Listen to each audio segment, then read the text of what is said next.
Hello and welcome to Network Forensic Fundamentals. My name is Phil Hagen and I'm really excited to be bringing this series to you. We're going to start out talking a little bit about why I put this series together and give you a little bit of background on myself as well. This series comes from a lot of time that I've spent with students who are learning network forensics and really identifying a lot of the more foundational topics, things that are really important for us to know that maybe if you're brand new to this, you don't have a formal exposure to, or if you've been doing it a long time, maybe it's something that you may have forgotten about and you want a little bit of a refresher. Although a lot of this material was directly intended for students of my SANS course, which is Forensics 572, Advanced Network Forensics and Analysis, it's really something that can be applicable to a lot of folks. And it's not just for network forensics either. It is topics and subjects that we're going to be covering that would really be useful to anybody doing any kind of computer network investigations, perhaps security operations, even troubleshooting. Really something that I hope you're able to get a lot out of.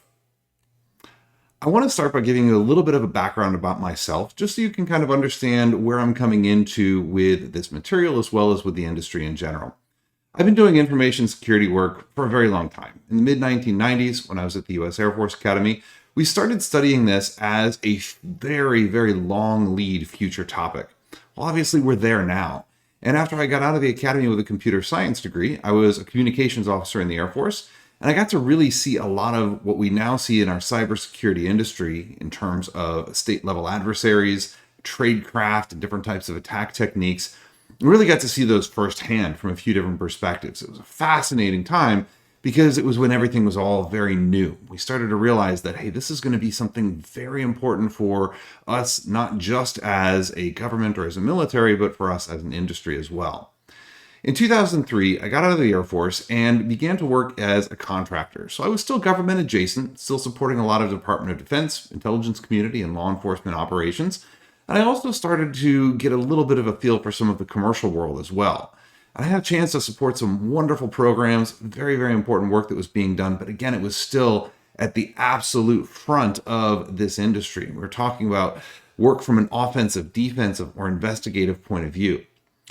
After that, I moved into an independent consultant role where I got a chance to work with a lot of different law enforcement agencies, really focusing largely on large-scale fraud architectures, but also starting to see how some of these smaller organizations, smaller companies were being victimized by the type of attackers that we used to think would be state level. And we started to see this happening, this advancement happening very, very rapidly. These days, I split my time between two things. I still work exclusively in the information security industry. I work at Red Canary, and I've been there for about 10 years now.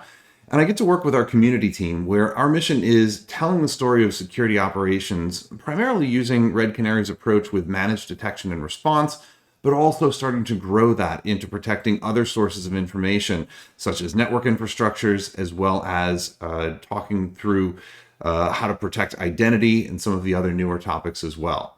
It's a wonderful team that I get to work with, and hopefully you've had a chance to see a lot of the material that we put together with our blog posts, our webinars, as well as our annual threat detection report. And it's a really amazing opportunity to see all of these different threats that are facing our large number of customers around the world. And as I mentioned before, I've also worked for the SANS Institute for quite some time, and I'm a faculty fellow with the SANS Institute, and I'm also the course lead for that Forensics 572 course that we did talk about. And this is a course where we really go in great detail about things with network forensics, tools, techniques, and procedures that you would be able to use as you go through casework. And it's been a really amazing opportunity across those many years to talk to thousands and thousands of students about what they're facing in their environments, as well as what kind of things we need to incorporate into the course as it advances. As I mentioned before, what you're seeing here in this series of videos is actually an extension of that course, really the kind of baseline or foundational material that I think our students need to come in with. But it is something that I think will be beneficial to a lot of you.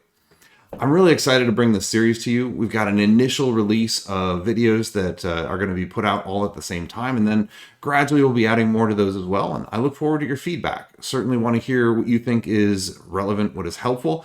And if you've got any ideas for what we might want to focus on in the future, really look forward to hearing those inputs as well. That said, let's go ahead and get started with some of our core concepts, and that'll be the first couple of videos that we have in the series. Then we'll talk about some of our core tools. It's going to be a lot of fun, and I'm glad to have you along for the ride.